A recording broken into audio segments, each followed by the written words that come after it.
phenomenal. I mean, I've learned so much from them. And of course, he's a longtime managing editor over at antiwar.com, which is, I mean, I always sing the praises of that organization, but man, have they just been particularly invaluable lately, when really nobody is. We'll get into it in the episode, but my God, the dereliction of duty of the corporate media, nothing that we're surprised about, but Dave DeCamp and Kyle Anzalone, those guys have just been phenomenal as usual. And of course, he has the Scott Horton Academy, which if you really want to become an expert in this thing and be able to, if you want to be able to win every debate on this topic and really understand what's going on, you got to sign up over there. So Scott, thank you so much for coming on. How's it going? Thanks, Dave. Good to be here. Thanks for that introduction. Also do 2 shows here on the YouTube. Oh, yes. The Scott Horton Show is my interview show, and Provoked with Daryl Cooper that we do usually live on Friday nights, although not so much this month. But anyway, thanks for having me, man. I know, I'm sorry. It's a really long bio. No, it's no problem. Listen, dude, your show and Provoked are phenomenal as well, and people really should go listen to both of those. Provoked, of course, your show with Daryl Cooper, and you guys always have like very insightful and thoughtful takes on what's going on. And obviously, I wanted note to the viewers, our listeners. So I am headed off. I'm taking the family on vacation tomorrow. I'm going to be gone for a week. I understand that is not the best timing. But we planned this out like 6 months ago. So, if Donald Trump could start, insane wars at better timing, that'd be good. But anyway, so the members only episode will not be tomorrow. I will make all of that up next week, and then we'll get back to it. But I wanted to make sure I got Scott in here before I left, because, there's a new war going on and we haven't had you on the show yet. And you're always the best at breaking these things down. And particularly, and I'm sorry for ruining your vacation, dude. What happened was they heard that I was moving. And so they started the war now, and then you're just collateral damage in the thing. You were using me as a human shield of sorts, yeah. I feel. But this also, it's not just it's not just that there's a new war on, but this is a war that really is been you've had several different areas of expertise and areas that you've really, specialized in, but Iran is debatably the biggest one. I mean, even though your books, enough already is actually a lot about Iran. And so and you've been talking about this and debunking all of the war propaganda lies for decades at this point. And so I'm very interested to get your perspective on this. Before we get into that, I did want to I wanted to talk about something very quickly, and then we'll talk about Iran for the rest of the show. But I got into like a little bit of a Twitter back and forth with Mehdi Hassan yesterday. Uh-huh. And we ended up messaging each other like afterward, and it was resolved amicably. And like, I don't know. I got enough enemies, and I'm fighting with enough people. There's enough people out there who hate me and want to ruin me and all this shit. They're like, I don't really want to be fighting with other people who are against this right now, because, just doesn't seem to make any sense. But there's this kind of dynamic, and I responded to him because it's been a little bit bigger than just him. I've seen several people, leftists, some libertarians, who have really been kind of, really, let's say, giving a hard time to me and other people who supported Donald Trump in 24. And it's interesting to have you here for this, because you did not support Donald Trump in 24. And so I'm curious to get your take on this, I suppose. But from my perspective, it's not the easiest place to be to make this argument, because it's like, well, look, I was wrong to vote for Donald Trump. This does certainly seem worse than even just a standard administration. The calculation was wrong. That being said, I was making the point to Mehdi, which I to a lot of people, I've gotten this from kind of a group of the purist libertarians who are upset with me because I voted for Donald Trump. And then you get this a lot from more like liberal or leftist types. One insane chick in the Libertarian Party, who I'm embarrassed to have ever supported, tweeted to me. She said, I was calling out Donald Trump, and she said, you voted for Donald Trump, sit down. And you're like, so that's what you'd have me do, libertarian lady? That would be your strategy, would to have me in this moment sit down. and stop, like, convincing people that this is bad or something. I just find enough from you, Smith. Well, look, what I said to Mehdi, and I think this is fair, and I'm not trying to knock the guy. We have a lot of areas of disagreement, but you know what? We have a lot of areas of agreement. And when Mehdi's on your side, he's a pit bull. He's a good guy arguing, against the war or whatever. But like, all I said is this, Scott, and tell me if you think this is fair. When the anti-war left suddenly reemerged after me and you were in there, we were good friends and we were on the front lines of this information war all those years where they just didn't care, dude. Like Libya, Syria, Yemen, Somalia, me and you were losing our minds about this. None of them, all of a sudden on Gaza, and I mean, there were good anti-war leftists all along, obviously, but the mass movement of leftists against the war came back. And guys like me and you all went, great. That's awesome that you're back. That's awesome that you're good on this most important issue. Because what really matters is, like, there's a goddamn genocide going on. We need as many people against this thing as we can get. And I never would have even thought to go to one of them to go, ha ha, you voted for Biden, dummy. Sit down. Isn't there egg on your face? Like, you're somehow so stupid that you got duped, or you're somehow culpable or something like that. And then you saw the guy calling me out, voted for Biden. And calls out the genocide in Gaza. He voted for the guy who started the genocide, but yet somehow now, anyway, I just wanted to make this point that it's like, guys, like, first off, this is stupid. But second of all, like, can we just, like, why wouldn't you want this? By the way, this comes off of, and obviously I'm catching his back because he's a close friend and he's my general. But Rogan came out and criticized the war. And then, people are like giving him shit because he supported Trump. And you're like, dude, he's the most influential guy in the country. You don't want the most influential guy in the country to be against this thing right now? Like, I don't know, man. Like, you have cleaner hands in this than me, because obviously I'm biased here. I voted for the guy and I kind of look bad for doing it. But what do you think about all of this? Well, a few things. I mean, just on that last point, and this goes for you and for Rogan too. It's more important that y'all are former Trump supporters who changed your mind. That's how you're listed in this thing.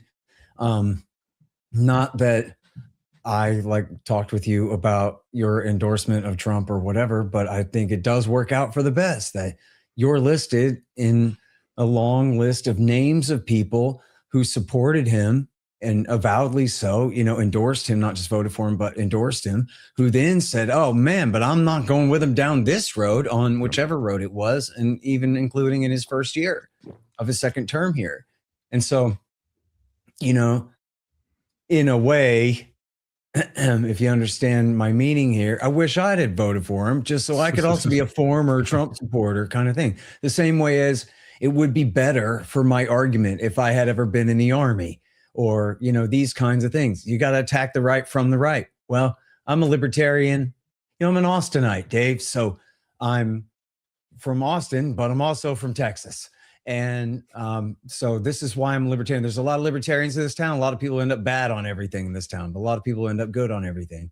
But so as a Austinite and as a Texan, I've always understood and sympathized with, to some degree, why anyone on the left would think that the right is worse and would support the left in defense against that, and vice versa. It's so obvious, so many reasons. There's so many things bad about the left. Why, if anyone would have at least a 50-50 chance of deciding that, no, they're a right winger and they've got to stand at least against those guys.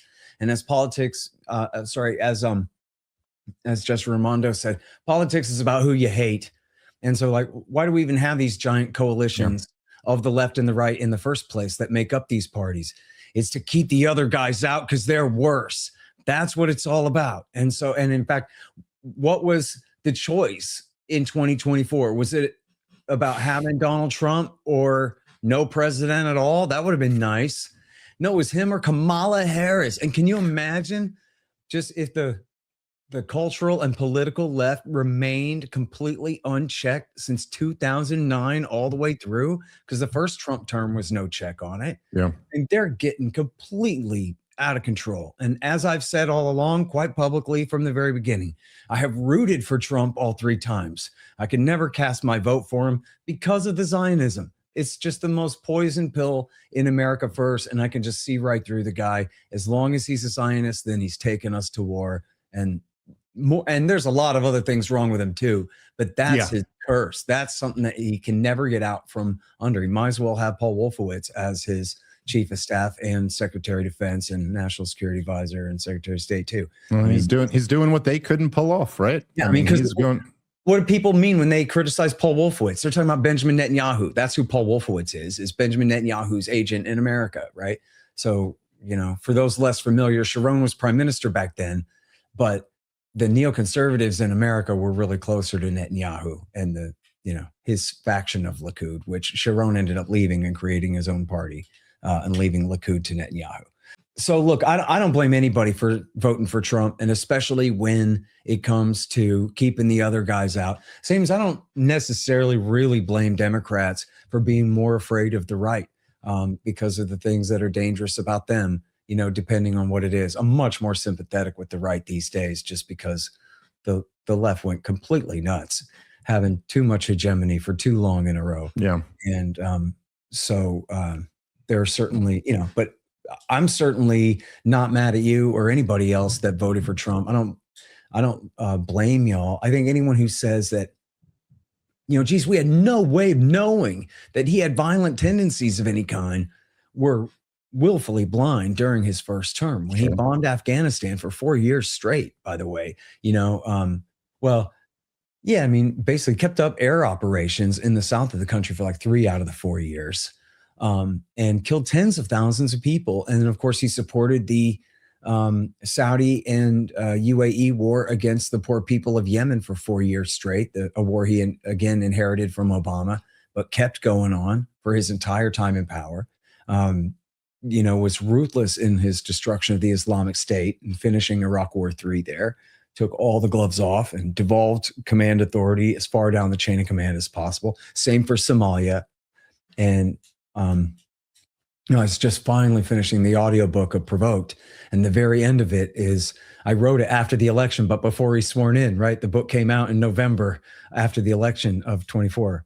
And I cite in there a lot of reasons to be pessimistic about Trump's foreign policy in his second term. Yeah. As bad as we needed Ron Paul, we got Rudy Giuliani, and that's really who Donald Trump is. And people I know like to... I'm reminded of an old argument I got in with Justin Raimondo about Trump back in 2016, where I says, Trump, I'm for and against everything. Justin, wow, I really like about half of the things this guy said. You know what I mean? Like, I'm just sitting here going, I'm sorry. This isn't going to work on me. Call me too much of a purist myself, I guess. But after, essentially raising Ron Paul up to some sort of demigod type status in my mind, it's hard to compare another politician to him and not be too disappointed, No, that's for sure. And, I always knew. It's funny because I do feel like, again, whatever, I shouldn't spend too much time defending myself here. I'll leave it to other people to do that. But I feel like if you go back and listen to any of the episodes, even when I said I was supporting Donald Trump, I think there was one, I once referred to it as the most unenthusiastic vote in the history of voting. I basically said that it was just a middle finger to Kamala Harris. And I was particularly, I didn't support Trump all the way through the campaign. It was at the very end when Kamala Harris started bringing Liz Cheney out on the campaign trail with her, and then giving a whole fucking, like in the most idiotic Kamala Harris, giving a history lesson about how World War II means we gotta fight stuff. I read that quote in a speech one time and just killed. Everyone was just dying laughing. It's just ridiculous, dude. But anyway, but I was never really selling Donald Trump as, oh no, he's the peace president, he's going to be against the wars.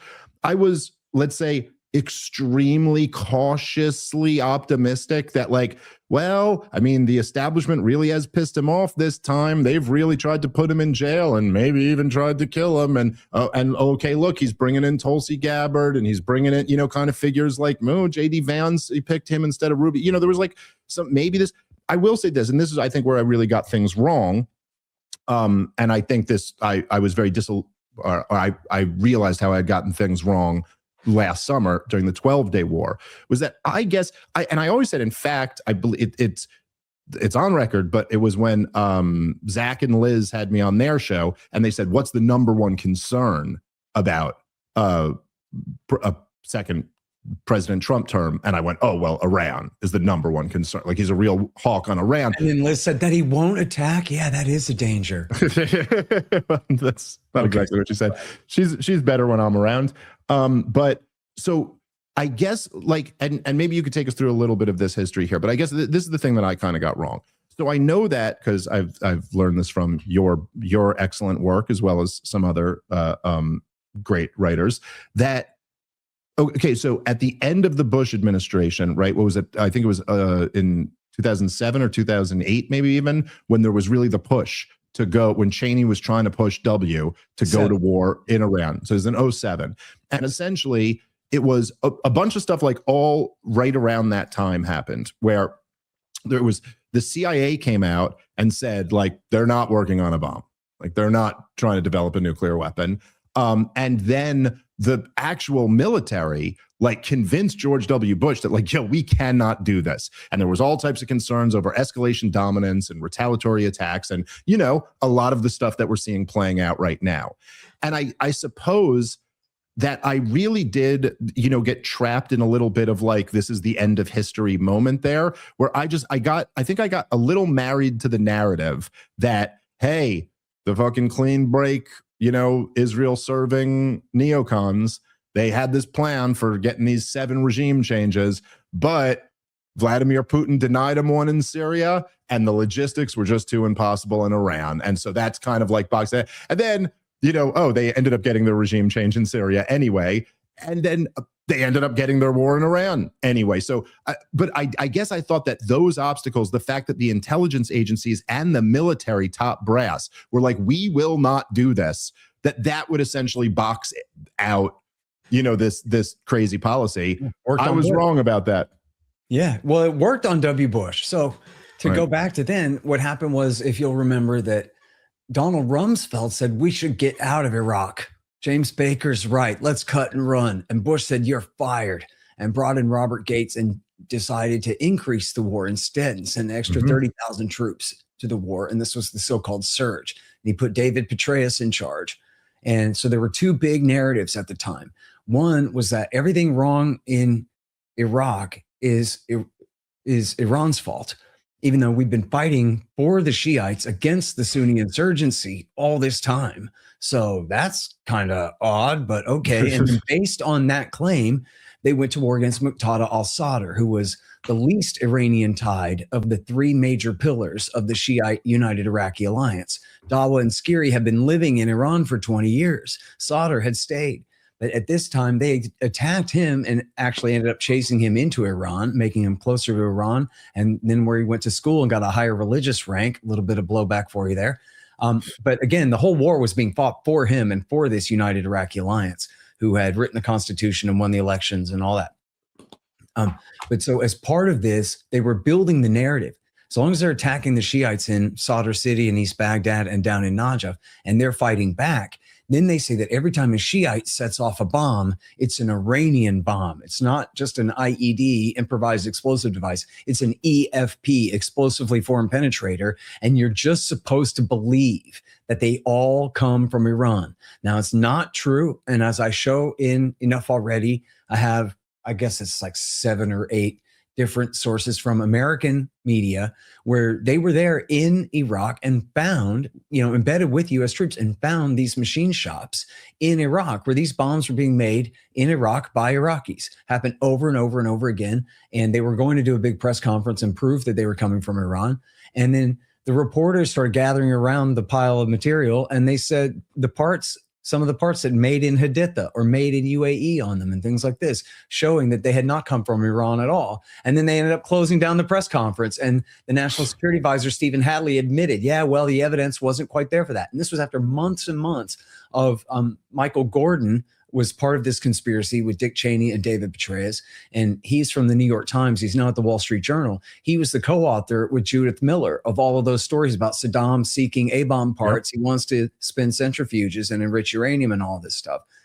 Michael Gordon was co-author on all those. She got crucified. He got promoted. And anyway, so here he is in 2007, pushing this lie about the EFPs, and they were trying to do this as a drumbeat to get Bush to attack Iran. They actually, Dave, it was funny because I remember this, we joked about it at the time, that they sort of forgot all about Iran's illicit secret nuclear weapons program for like half a year or more, because now it's all about these EFPs. And since they're lying and it's a matter of just changing narratives, the truth doesn't keep, the thing they used to say doesn't keep coming up because it's not really there. You know what I mean?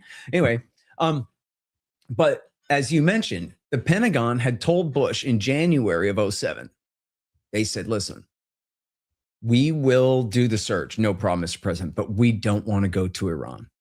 Now, the question is, same as now, can America defeat them, like ultimately crush their military and degrade their government forces, potentially even to the point of collapse? Sure. I mean, even short of nukes, we have B-52s. People have seen the footage of the B-52s just pouring what they call carpet bombing over North Vietnam. We could do that to Tehran, right? Does America have the ability to do that? Yeah. But will they have a say in a conflict? Even if we went to total air war against them like that, would they have a say in the conflict? Yes, they would. And we would not have escalation dominance, which means their idea that they would control every stage of the war, whether it ramps up or ramps down or whatever it is, that it's all on them to decide what happens next in the war. The other guys are only ever reacting to us. They don't want to fight unless it's that unfair of a fight. And they're saying it won't be. They will be able to reach out and touch us. Now, at that time, we had something like 50,000 guys in Afghanistan and 150,000 guys in Iraq. And especially in Iraq, they were embedded with Shiite forces. And Sadr's forces and the Supreme Islamic Council's forces, the Badr Brigade, had both sworn that they would take Iran's side and kill our guys, who they were embedded with, who we've been fighting the war for this whole time. And that they would all be Order 66 right out of there. And so this was one of the main reasons back then that the Pentagon did not want to take that on. But at the same time, and I swear, some enterprising young students should go back and go search through the YouTubes. Maybe the AI is good enough now to find it. I bet you could find probably 25 times or maybe more, maybe 50 times in various interviews or something that I've said over the last 15, 20 years in these various forums about this, that we have troops in Kuwait, in Bahrain, where it's the Fifth Fleet. We have Army and Air Force in Kuwait. We have the Fifth Fleet stationed at Bahrain. We have the massive Al Udeid Air Base in Qatar, which is Central Command headquarters. And of course, we have bases in Saudi Arabia, in UAE, and I didn't even realize Oman, but I guess I should have known. Yeah, Oman too. And of course, there's a trillion, or sometimes I've said gazillion. I'm like Ron Paul, to say the same thing over and over again for 20 years in a row. It's something like trillions of dollars worth or gazillions of dollars worth of economic targets all up and down the other side of that Gulf, including oil and every other kind of economic target, airports and hotels and all of these other things. And what do? They hit everything. The New York Times has an update today where they've hit, I don't want to get the number wrong, they've hit a lot of bases over there and they've taken out a lot of radar stations. Now, they're not just decimating everything, but they are severely crippling each and every base virtually over there that America has. And they've hit refineries. They've hit oil platforms in the Gulf. They hit just one or two ships was enough to close the Gulf. They've hit massive oil refineries in Bahrain, as well as today they hit, today they hit one in Oman, which is, burning out of control. I saw this morning. The American Air Force hit, or maybe it was the Israelis bombed one of their salinization plants. So then they bombed the UAE, or was it Bahrain salinization plant? So, they're not, luckily they evacuate all these American bases. We still have very low casualties. Even if you count the now expanded number of wounded is like 150 something. They're saying, I saw that. They're still saying only 7 dead, I believe, or was it 8? But I think it's just 7 dead. But that's because they evacuated the bases out of there, the people out of those bases for the most part anyway. So thank goodness for that we don't have mass casualties here, but we still have, massive damage against American imperial infrastructure throughout the region. And, when you see the Saudis and Bahrainis and Emiratis complaining that I can't believe you pulled your anti-aircraft missiles out of here to move them to Israel. Well, That's Americans on those bases who got their air cover pulled out of there to go to Israel instead. It wasn't just the Bahrainis and the Emiratis. It was our guys at those bases. And they've also, and we don't know the extent of it because there's massive censorship in Israel. They'll, what they do is they'll let reporters show damage to civilian infrastructure or targets or collateral damage or whatever, but they won't show damage to military infrastructure, which of course skews the picture, makes it look like only innocent civilians are being killed and all that. But supposedly the attacks on Israel are worse this time than they were in June. I don't know the full extent of that, but, and then I'm sorry, because I'm rambling a bit, but the real point being I should make here to wrap up is that they really should not have done this. They did not have a coherent plan to do this. Donald Trump ignored every bit of this advice that was given to George W. Bush back then, and that George W. Bush went along with. Netanyahu tried to bully Obama into this too. Obama, for the same reason, says, man, this is biting off more than we can chew, more than we know what to do with. And you can tell that at some point here, despite getting advice to the contrary, we know that they had even a national intelligence estimate. People say, where the hell's Tulsi Gabbard on this? Dude, apparently I don't know actually her role in it, but the National Intelligence Council put out a secret report saying this isn't going to work. You shouldn't do it. The chairman of the Joint Chiefs of Staff leaked all over the place, including the Wall Street Journal, that we're going to run out of anti-missile missiles before they run out of missiles. And this is a real problem, and we shouldn't do it. They did that before the war. And you can tell at some point Trump just said, fuck it, let's just do it, man. Which is like George W. Bush, man, just like close your eyes and hit the button and just hope it works out, man. You know what we're going to do? We're going to get started and then we're going to figure it out. And that's why they're jumping all over the place with all their different rationalizations for how they want to do this. They can't decide whether they're going to kill the new Ayatollah or the new Supreme Leader Khamenei or not, or what. They want to back the Kurds. They want to back the Balukis or whatever, dissident factions. None of that is materializing. The popular uprising is not happening. And it is. Well, it kind of is, but not the one that they were hoping for. Yeah, in Bahrain there was one. Dude, did you see in Bahrain where the majority Shiite population tried to rise up against their monarch on the event of? I did see that, but I wasn't even referring to that. I was just literally this morning, and this was for I think the second or third day in a row. I don't know, dude. Did you see the aerial and these are not AI images, they were all verified. The aerial pictures of the pro-regime demonstrations in Tehran. I mean, dude, there must have been 1 million people in that crowd. Certainly hundreds and hundreds of thousands of people. And listen, you're more of an Iran expert than I am, but I know enough to know this is in Tehran. This is in like the most liberal part of Iran. This is the part where there's, if whenever you hear, which there is some degree of truth to, but when you'll hear the hawks say that like there is kind of like a tradition of liberalism in Iran that then also kind of lives next to this tradition of like more hardcore right-wing Islamist types. And yes, it is true that when our puppet was in there for 25 years, you would see women in miniskirts in Tehran and stuff. For people who go there and have done some guerrilla journalism, even under the Ayatollah rule, there's still like underground nightclubs and there's girls who do go out. That's this area. That's where the city is. That's where like the liberal people are. And it's a city of, I think it's like 9.5 million people live in Tehran, something in that ballpark. They got like 1 million people in the street. They got like a ninth of the total population. And I'm just eyeballing the numbers, but if you look at those shots, it's certainly in the many hundreds of thousands of people that are out chanting death to America and long live their martyr Ayatollah. And crucially, those pictures are not AI. And yesterday on the Twitters, everyone in the war party was going around attempting to debunk those pictures and claiming that they were either fake or that they were old. They were from 2020. But of course, Glenn Greenwald took up this jihad and showed that, like, no, you're wrong. And Grok was saying, yeah, this picture is fake. This is old. This is from 2020. And people treat Grok like it's God, but it gets it wrong all the time. The time, dude. And so this is, verified pictures taken by New York Times freelancers in Iran who turned in those pictures. So no reason to suspect they're fake whatsoever, but there are a lot of copes like that. Dave, I'm sure you had the same experience where the massacre at the girls' school at the dawn of this war, where in my mentions, I got people so married to the narrative that the Iranians did this themselves, either deliberately to make us look bad, or it was an anti-aircraft missile, but they just don't know what they're doing. And so their missile sucked and hit it accidentally or whatever. And for days and days and days, they're coming at me about just what an absolute idiot and traitor and treasonist and pro-terrorist I am for thinking that it was the US government that did it. And of course, the Pentagon today, as though they didn't know immediately whether they had hit this building or not. You know what I mean? But we have to investigate for a few days. But today they announced that, yes, of course, the DIA picked the target.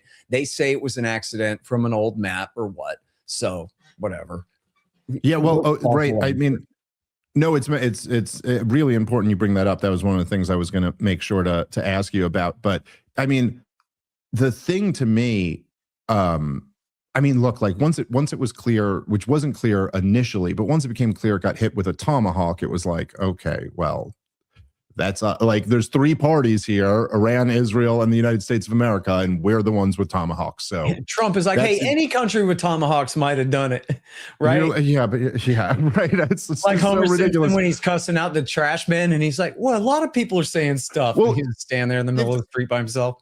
Yeah, I mean, it's like, and even when he was trying to make the thing where he was going like, well, as you know, other countries have tomahawks too, and they could have maybe sold one to Iran. You're even like, okay, yeah, I guess that is theoretically possible, but like the overwhelming, you know what I'm saying? Like, it's like, yeah, yes, like when I see my wife driving down my driveway in her car, it could be someone else with the same exact model car, but like the odds are it's the person who lives here in my house. And really, so, US doesn't share those tomahawks with anybody except the Brits and the Australians.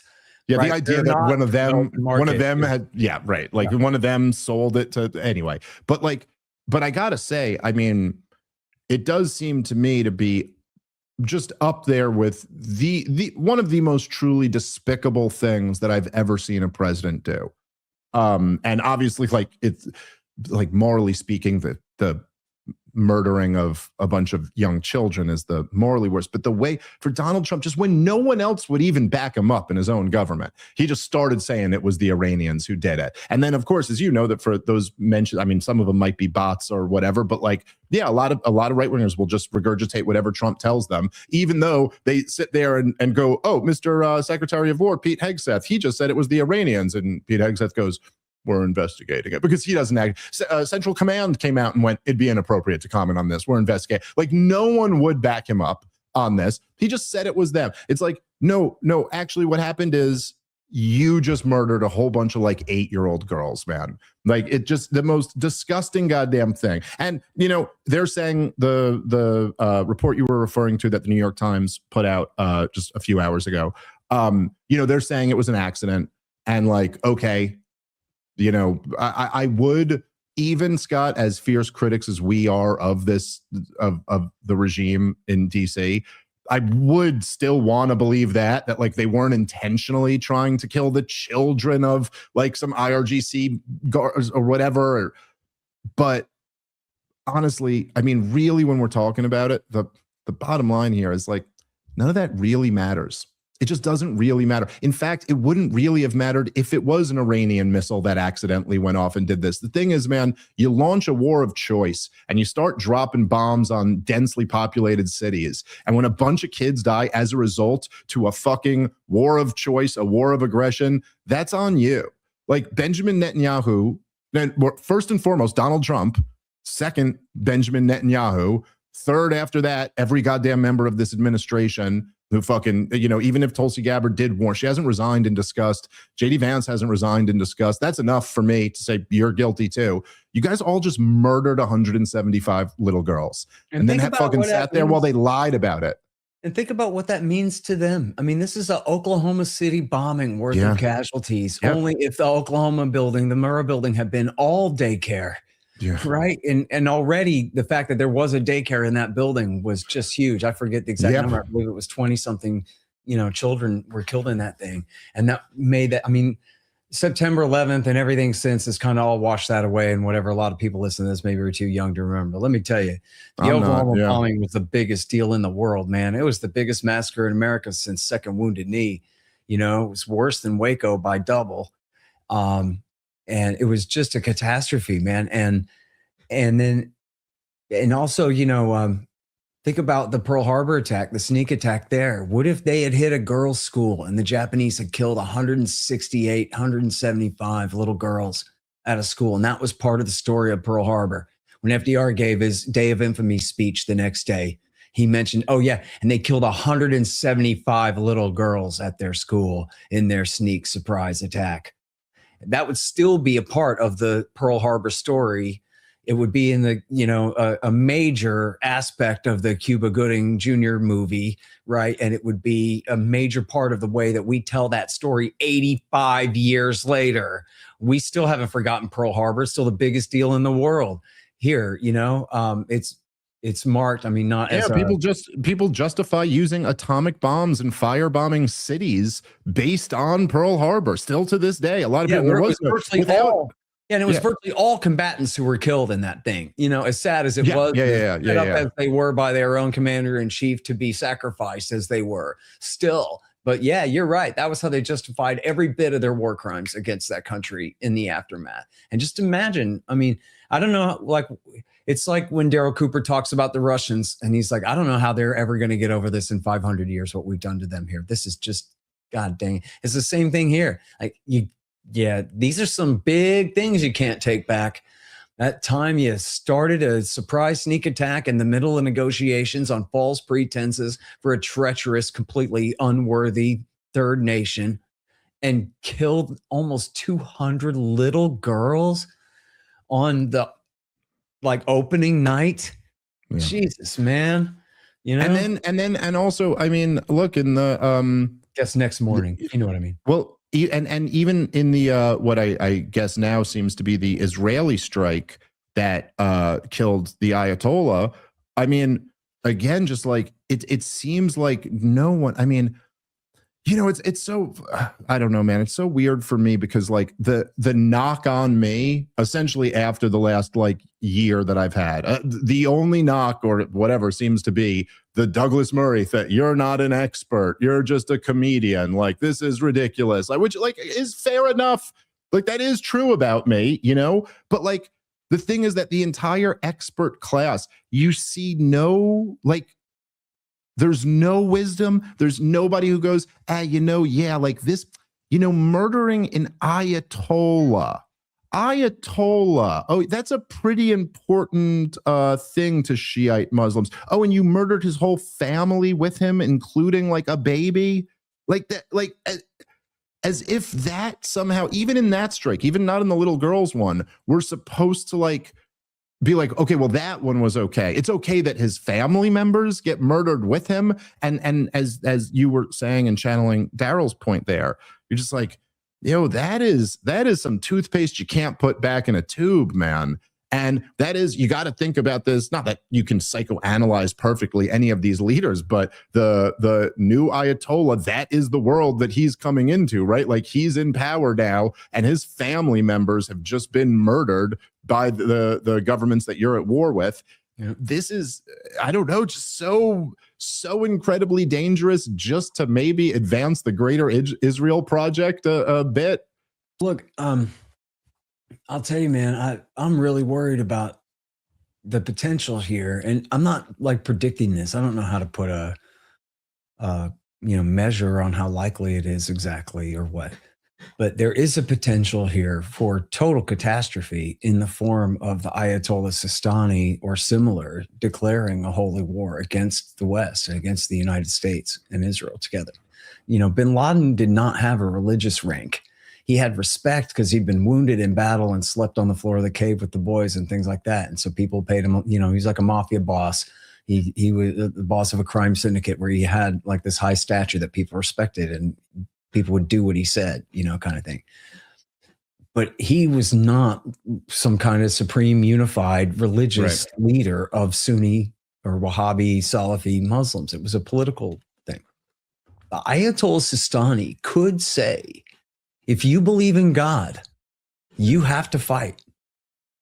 And there would be potentially tens of millions of people at war with the United States, and including and the American targets in the West. And as we've talked about before, and presumably your entire audience has discussed with their friends in their living rooms or in their pickup trucks before, America, the world, is lousy with soft targets, man. If we're at war against legions of terrorists, then they can do significant damage. Now, I don't know how many Shiite Muslims are in America, or how loyal to the commands of the Ayatollahs they may or may not be. But on the margin, there's probably some. And, speaking of that first day when they killed those little girls, on that first day that, they started on a Friday night, Saturday night, a Senegalese American here in Austin grabbed his rifle and went down to 6th Street and killed 3 people and wounded 15 more before he was stopped and killed. And I mean, hell, dude, I didn't even know they had Shiites in Senegal. What do I know? But this was just, there's no reason in the world to think that anyone made him do this. He decided he wanted to do this. He was going to, play a walk-on part in the war, right? Is exactly what he did. And any asshole can do that. Anyone can start a forest fire. Anyone can hijack a gasoline truck and crash it into some people, standing outside somewhere. Anybody could take a rifle to this side of the security line at the airport. I mean, there's a million of them, Dave, and anybody can think of them. You could take a private plane and crash it into a nuclear cooling tower. How about that one? In the Northeast there, you look out the window of a plane, you can see them everywhere, those nuclear power plants. You just fly by sight into one of them. And I hate piling on with the scaremongering where you always hear these kind of tropes from the right wingers that, Hezbollah has sleeper cells in America and all this. Well, they could, and Hezbollah and the IRGC and the Quds force and all of that, like they are an organized state force. I mean, Hezbollah is sort of Iran's 51st state there in southern Lebanon, and these guys wouldn't even necessarily have to have ever been sent here to be sleepers, other than just de facto that they decide that they want to take part now. And this is just extremely dangerous. Our government's putting us in so much jeopardy here. And, there's already been fighting at the Green Zone in Baghdad. There's been strikes on American bases, apparently not just from Iran, but from Iraqi Hezbollah, Kataib Hezbollah, against American targets in Erbil. We could have a real fight.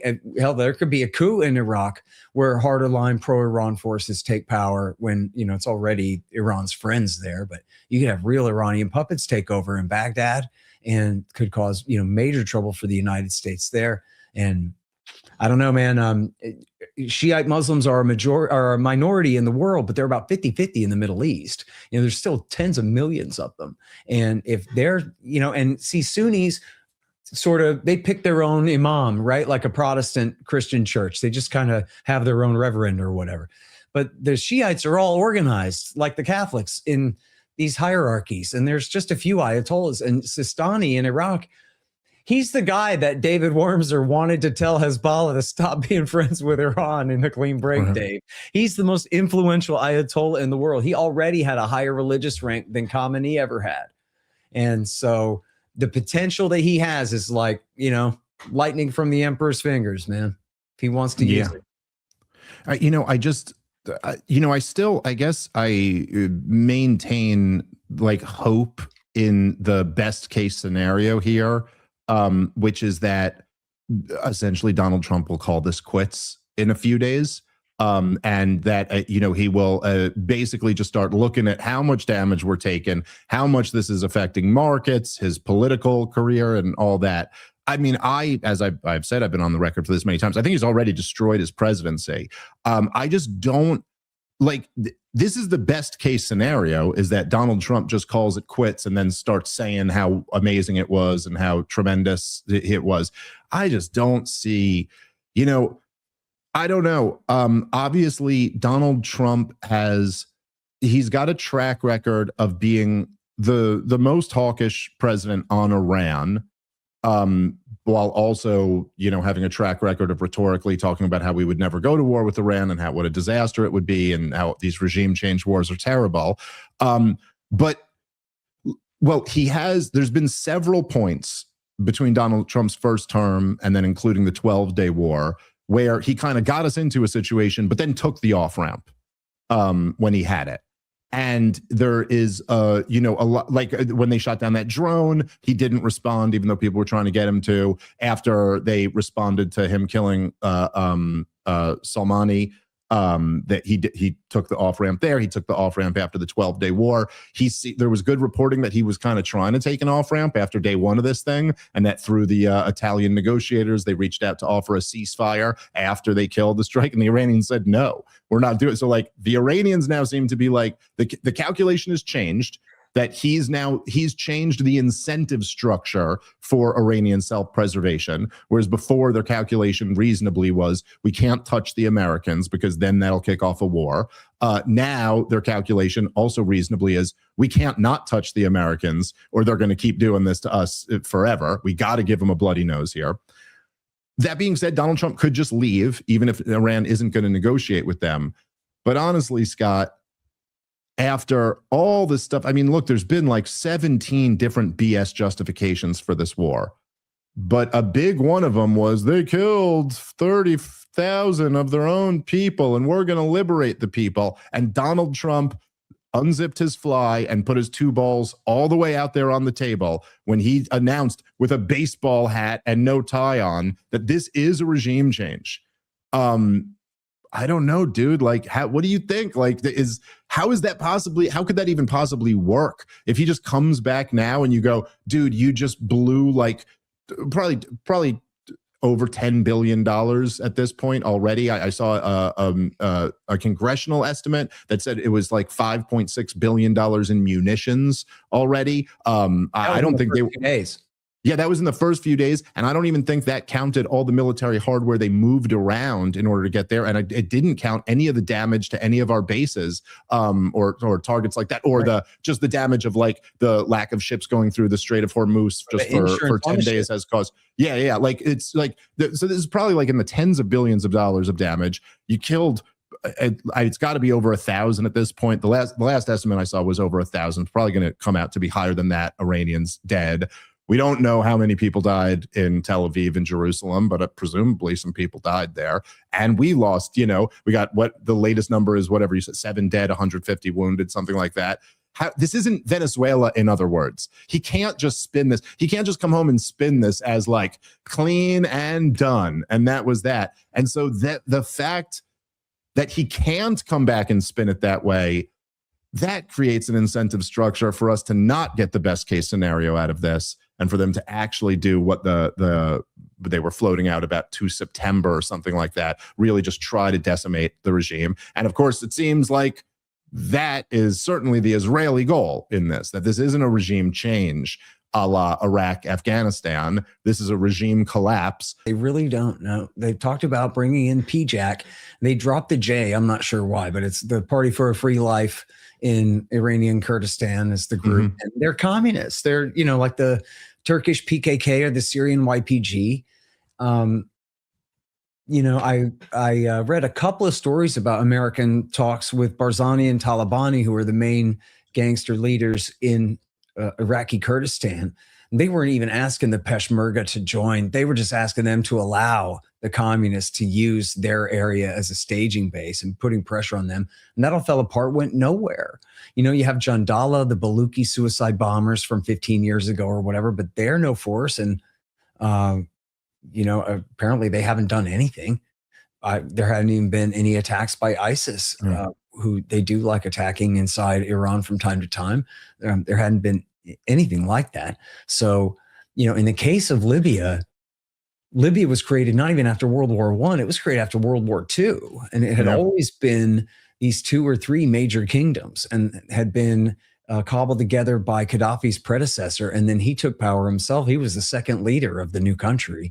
And so when America, took sides there, it was basically people from the far east of the country rising up and waging very much a geographical battle of East versus West and moving westward, where it made logistical sense, operational sense for not strategic, but right.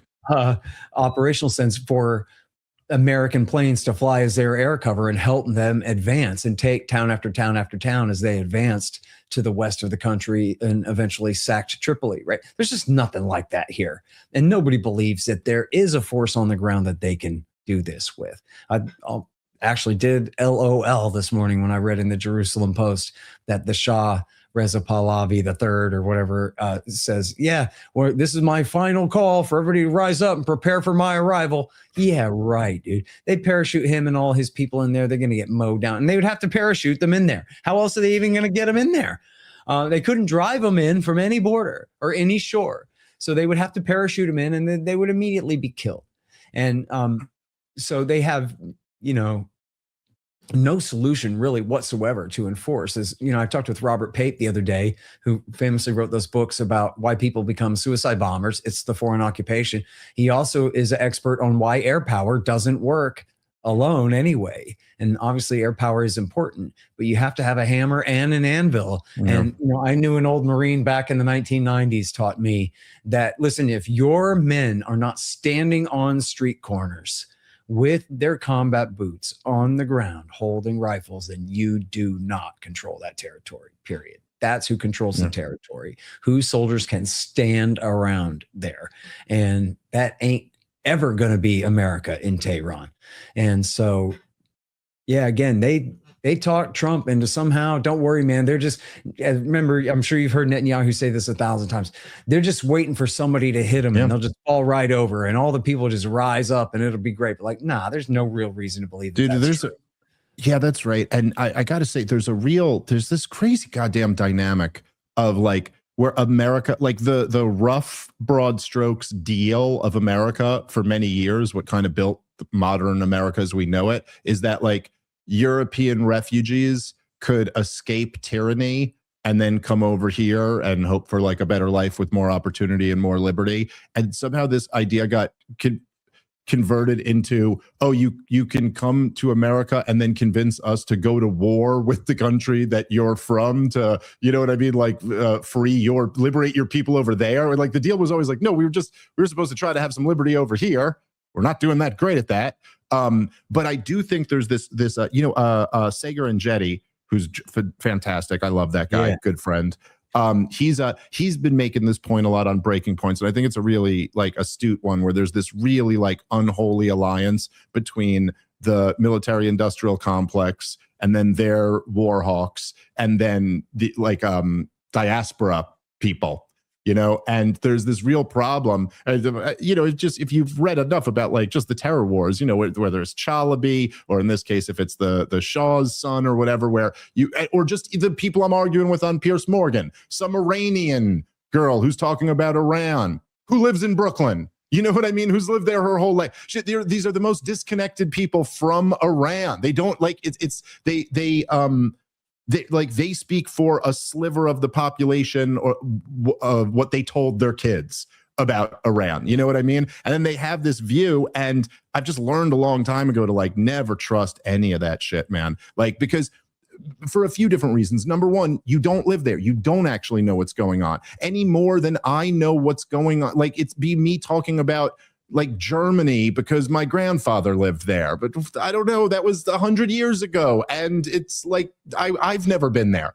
But then also, the people obviously, like if you get people who flee from a regime, that is a contaminated sample size, sample right. of a study, right? Like these are people who didn't like that regime. And so of course they like to imagine that that's the dominant sentiment, in the same way that we like to imagine that everyone who supported Donald Trump was against all these wars. But no, that's not actually everyone. That's a percentage.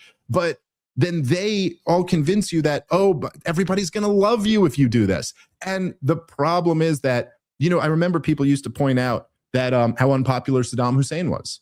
Yep. The people don't actually love that. And that's totally true, right? Saddam Hussein was wildly unpopular in his country. His country is 60% Shiites. They didn't support Saddam Hussein.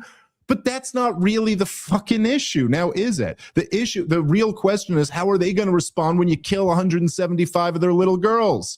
Like, and then the other issue is like, okay, even if it's true that there's not a majority support. By the way, there's not majority support anywhere for anything that any government does. Democracy is all a big fucking illusion. They had a study, what was it? It was in Princeton, I think, had that study where they concluded that we are an oligarchy, because it was a peer-reviewed study. They scientifically went through it and they go, the way the public feels about policy has no impact on policy. It's just not, it doesn't matter. Obama says we're going to close Guantanamo Bay. You go, I think I'll vote for that guy who's going to close Guantanamo Bay.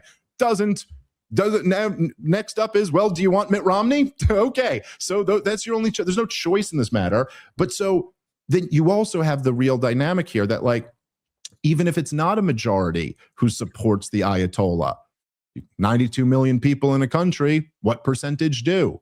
If it's 10%, that's a healthy insurgency you got on your hands if the regime falls, or people who are going to fight back before the regime falls. And so these. Well, you were making. I'm sorry, because I don't think I addressed this point earlier that you asked me about the popular opinion there. That yes, it's true that you have liberals in the big cities, but that is not the case of the population of the country. It's just the same as here, out in the countryside or even in the suburbs. People vote right wing. And, you know, I'll never forget in July 2005, George W. Bush warned the people of Iran, you better not vote for the right winger in the election tomorrow. And then the next day, they all voted for Mahmoud Ahmadinejad.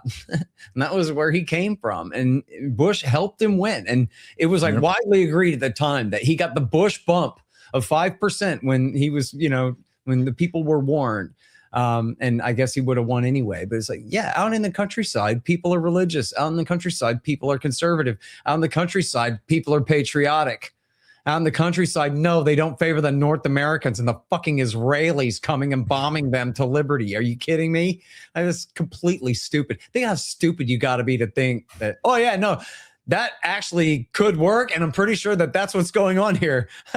You know, and on the exiles, real quick, I'll refer your audience. You can find this real easily because it's like in a lot of quotable websites and whatever. They'll have a quote of Machiavelli from The Prince, warning the prince, do not listen to exiles when they tell you and agitate against their former country. Because the thing is, one, they don't really know anything. And two, they want to believe a lot of things, and they want you to believe a lot of things, true and untrue, to get you to do what they want. And so you cannot trust their point of view. And the Iraq example is the best one, because you had, you know, Trotskyite intellectuals like what's his name, Makia, and then you had the Iraqi National Congress, which was supported by Tehran, led by the Iraqi Shiite exile, Ahmed Chalabi, and all of his merry men. And they were the ones who, one, promised that, oh, man, it's going to be great. The people of Iraq can't wait until you invade. And two, they were the ones who supplied most of the lies about the weapons of mass destruction that they funneled through the Office of Special Plans and the Pentagon to the Vice President's office, the White House, and the media to push us into that war. There's mobile biological weapons labs and warehouses full of weapons of mass destruction. And whatever it is you need, we've got Iraqi exiles here to tell you. That's right. Saddam's got remote control planes going to spray you with germs. Whatever it is that you need to be told to get the American people to go for this. And it's, you know, you bring it up and it's something that people don't really talk about nearly enough, but this is just completely scandalous that the United States is used this way, and our government apparently doesn't mind being used this way for expatriates from other countries to come and you know, be essentially pick themselves, right? Invite themselves to be our chosen sock puppets when we overthrow their regimes and install them in power instead. It's completely crazy. And what the hell has become of us that this is what our country is good for and is to be used for in the eyes of so many people in the world? It's sick, man. Yeah, no, that's absolutely right. And of course, there's all types. I mean, my understanding of Chalabi was, like, from what I've read about it, is the read I got on him was essentially that he was just a con man. Like, I don't, you know what I mean? Like, he got like a hero in error. Yeah, right. Well, was it in Lebanon? He got like these banking charges. In Jordan. Yeah. In Jordan. I'm sorry. That's right. It was in Jordan that he got like, they basically like raised reserve requirements and then were like auditing the banks. And then they found out he didn't have any of the reserve. Like he was just like got all types of like fraud trouble and shit like that. And it was like, of course, once you start saying, well, you're going to get the United States of America to put you in the seat of power. Well, then you've got a little bit of a conflict of interest. That's a mighty big incentive for a lot of people to want to go along with that. But yeah, I mean, look, I think like one of almost like the knocks that people will have on guys like me and you is they'll go, oh my God, not everything is the war in Iraq. Not everything has to be, you can't like, and you guys are always living, back in 2003 or whatever. And it's like, well, look, man, there were lessons that were learned from these things. And a lot of these lessons are like Iraq turned into a catastrophe for reasons that were predictable by Dick Cheney, who explained very clearly himself a few years prior what would happen if we created that quagmire. And like, as I was making this point on the show the other day, it's like this point about exiles. This is a common theme amongst exiles. This point about blowback. It's a common theme. You know what I mean? Like, and the truth is that it's not, this is the way I said it the other day.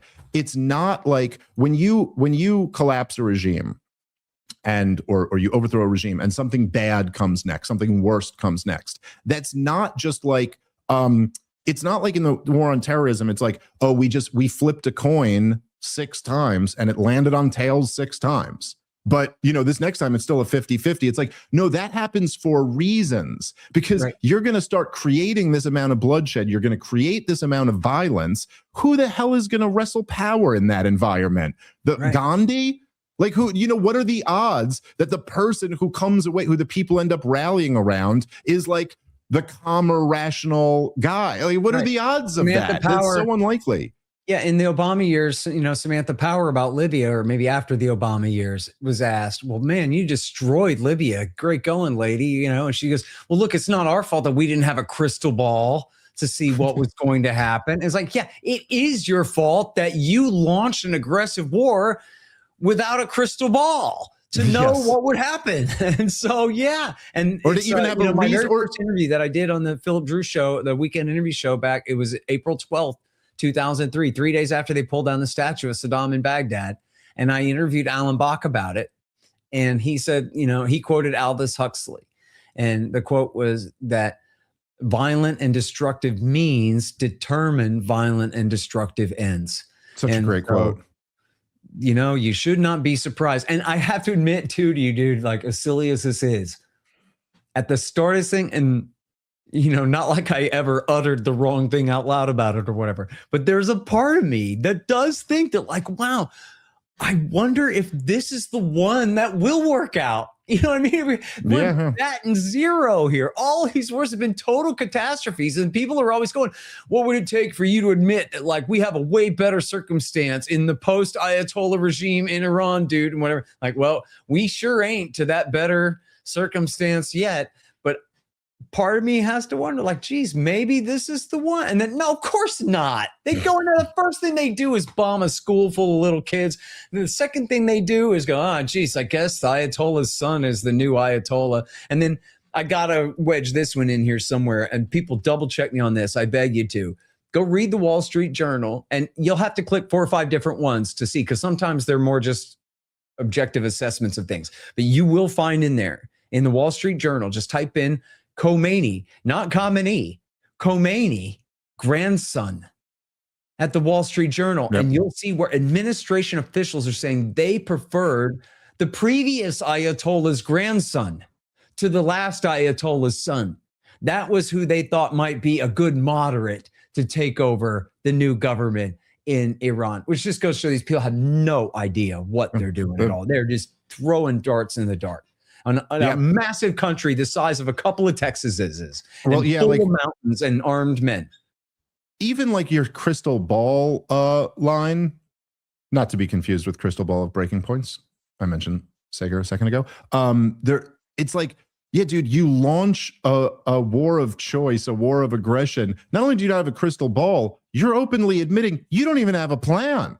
You don't even have like it's not even like they're going, this is a long shot, but here's our plan. You know what I mean? They have nothing. They're all on record. We just have nothing. I mean, this is, I got to wrap up here, Scott, but this is to me, and look, I'm like with you, when people say that, if they go, what result would make you say, oh, this worked out? Like, I don't know if it worked out. I'd acknowledge that it worked out. I don't know if literally they went in there and the people rose up and a reasonable, liberal, and I mean this in the classical sense of the word, like a reasonable, somebody who, reasonable rose up and things were just much better and the region was calmed down. I'd go, shit, you launched 7 wars of choice. 6 of them were catastrophes. You fucking got one at the end. Yeah, I still don't think it's a wise policy. I don't think it's worth the risk. I don't think America should be doing this on moral and philosophical grounds, but I'll admit if it worked out, it worked out.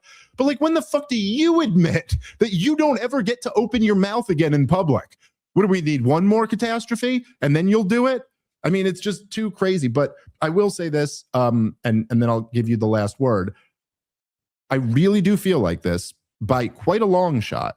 I think that of all the wars that I've been alive for, which goes back to Persian Gulf War or whatever, this is the worst, most incoherent sales pitch for any of them. Like literally for any of them. I mean, even if you go like, look, in Iraq, obviously they had weapons of mass destruction. Okay, if that were true, okay, you could kind of see where, if it were true that he was friends with Osama bin Laden and he was developing nukes or had nukes or whatever, and right after 9/11, okay, at least you could understand that. Gaddafi is about to go genocidal. Okay, I mean, like all these things are lies, but at least they're a plausible, Assad is using chemical weapons on his own people, whatever, all this bullshit. This is like, they're not even trying. It's not a war, but we've been at war for 47 years. Or remember our Marines in the 80s, or their nuclear ambitions, which we totally obliterated 6 months ago, but they could have had a nuke in a week. Like just everything about this is like just so insane, dude. Yeah, I know. Well, and look, and I think people are noticing that. I know the polls say Republican voters support their president. Nah, dude, that's bullshit. MAGA Republican voters, and we define MAGA as the people who still support Donald Trump. Yeah, and 100% of the people who support this. Yeah, the coalition, the MAGA Republicans. How many MAGA Republicans are there now compared to a year and a half ago? Yeah, I saw one poll recently that said today, if you could vote again for Kamala Harris versus Donald Trump, she was up almost 10 points, dude. I think she was up 9 points. Now, I'm not just saying like maybe that wouldn't be exactly right, but she was behind in the polls when the actual election happened. Right. So anyway, sorry. Major defections, yeah, for sure. Yeah. And look, yes, because of the total incoherence of their argument, because it's so obvious, it's 100 times more obvious than it was 25 years ago about the role of Israel in pushing. Yes.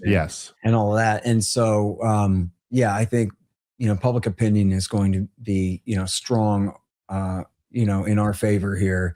And hopefully we'll push to have this thing, wrapped up sooner than later. As you said, the Iranians have a vote in that. They might keep fighting. Donald Trump tries to back out. They might not let him for a while. And I don't know how that might work or what, but, it is a hell of a thing, man. And I hate to say I told you so, but I hate to say also that I tried for 20, 25 years to stop this thing and I couldn't. It ended up happening anyway, despite mine and a lot of other people's efforts to get the truth out there. I mean, when it comes to Donald Trump, he just doesn't give a damn. He goes, they're not allowed to have nuclear weapons. And then he bombs their civilian nuclear program, or he doesn't care. He cares less for the real world that he's living in even than W. Bush, I think. And so that's just the world that we're living in. But let me end with a short pitch, which is for people who want to know the facts about Iran.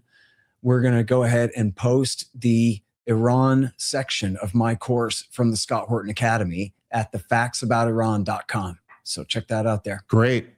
Yeah, that's a great idea. All right, definitely everybody go check that out. I know I will. Well, Scott, thank you so much for your time, man. It's just always it's always great talking to you during moments like this to help us all understand the world a little bit better. Of course, guys, go subscribe right now if you don't already to the Scott Horton Show and to Provoked. And of course, if you want to keep up with what's going on, antiwar.com is really the best resource for that. And of course, Libertarian Institute.